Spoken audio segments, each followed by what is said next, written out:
আইব্রোটা সবসময় আমাদের কিভাবে ড্র করতে হয় দেখাবো, একটু চোখটা বন্ধ রাখো। ফার্স্টে এটা হচ্ছে 1 নম্বর পয়েন্ট, এটা 2 নম্বর, আর এটা 3 নম্বর। আমরা সবসময় 2 নম্বর পয়েন্ট দিয়ে মানে এই আর্চ পোর্শনটা থেকে আমরা স্টার্ট করব। যত পেছন দিকে যাব তত ডার্ক হবে, আর যত সামনে যাব তত লাইট হবে। ফার্স্টে আমরা আউটলাইনটা এঁকে নেব।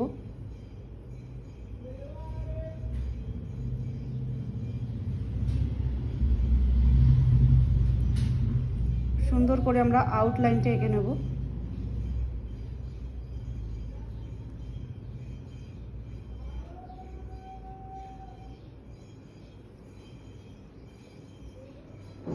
এদিকটায় তোমরা যত খুশি প্রোডাক্ট অ্যাপ্লাই করো, অসুবিধা নেই, কারণ এই জায়গাটা ডার্কই হবে, ঠিক আছে। কিন্তু যত সামনে আসবো লাইট।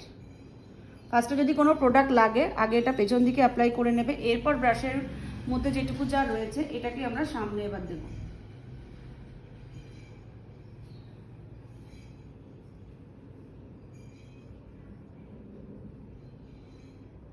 দিয়ে স্পুলি ব্রাশটা দিয়ে আমরা একটু স্মাজ মতন করে দেবো।